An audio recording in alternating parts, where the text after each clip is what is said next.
Hi again, everyone. Good day. In this topic, we're going to talk about the fundamentals of programming. Si fundamentals of programming na to, na siya ay exploring syntax, semantics, languages, variables, and IDEs. Atong introduction. Programming involves understanding structure and meaning. This presentation covers essential concepts, which is the syntax and semantics, programming languages, variables, and data types nga IDEs. Atong introduction, si programming kuno nag-involve sa pagsabot nato sa struktura o iyang meaning. Next. So, ang first topic nato ron is si syntax in programming. Si syntax kay nag-define siya sa structure sa code grammar. Defines the structure of code. Sa pangaduha, incorrect syntax causes compilation or runtime errors. Bali, og na kay mali sa imong syntax, na mo kuan dito mo tatak nga nag-error or na makatatak nga kanang red man siya kasagaran ng color niya kanang need nimo i-fix sa examples, punctuation, indentation, and keyword usage. Bali, ang kasagaran mamali nito dira ay kanang si comma o nya katong mga punctuation nya kato bitaw nay murag kaning nay tudlok niya nay ana ra yun.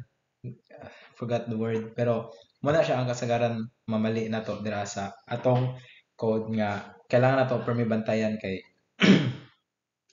kanang lisod mo siya pangitaon pag kanang samot nagtaas na kay mong code niya balik-balikon nimo so dapat precise imong pagkabuhat sa code sugod pa lang.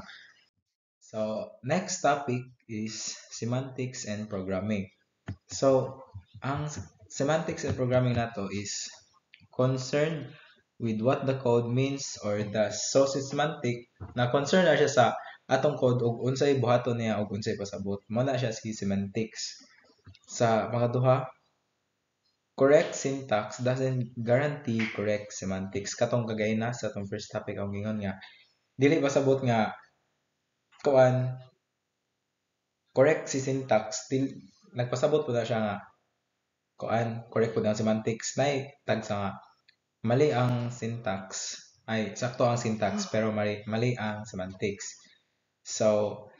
Pangkatulo, understanding semantics is key to correct program logic. Kung maka-gets daw ka sa unsa ning si semantics in programming, kuan ni siya kanang mo na siya ang yabi bitaw guys nga kanang mas mo sakto imong program logic nga mas munindot bitaw imong code nga kanang dali masabtan. Sa next is programming languages. Programming languages, what is programming languages though guys? Si programming languages, nag-provide na siya og rules and syntax for writing software. Si programming languages provide rules and syntax for writing software. Sa kuan na siya high level o low level. Si Python mo na siya si high level. Na nakatak diri nga high level Python niya versus low level niya assembly. Sa pangatulo, compiled C++ versus interpreted Python languages. Each language has strengths and trade-offs. Ang isa-isa na nila nga language guys, si kaning Python, C++, ang mga Java mayunan na siya kuan mga strengths o kanang trade-off. Bali na sila kusog og kainaan wa kuan pa na salida pa na.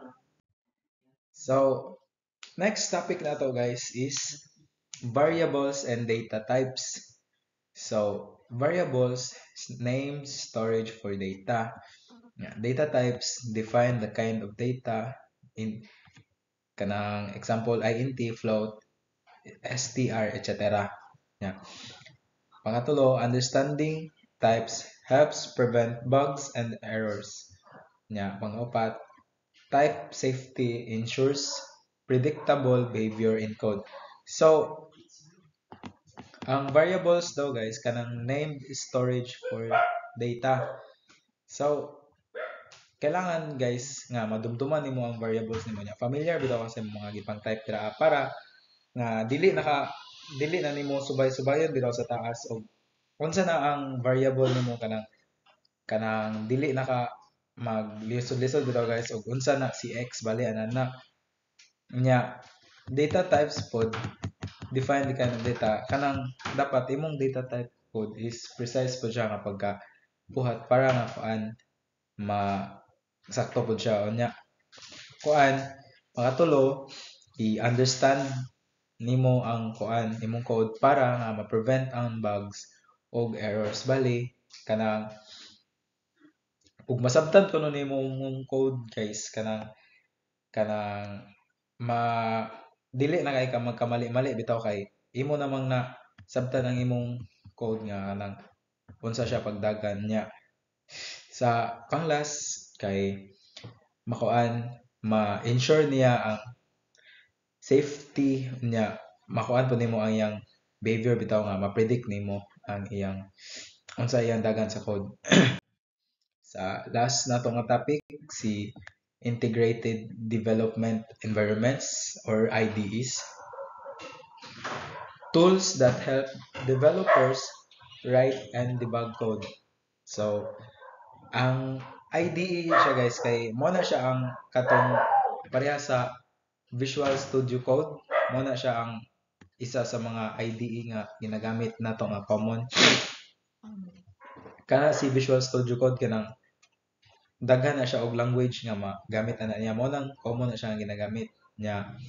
Pangaduha, include features like code completion and error checking. So kaning IDEs ko no nag-include na siya og mga kanang run, debug ana nya mag-check po na siya sa error nimo.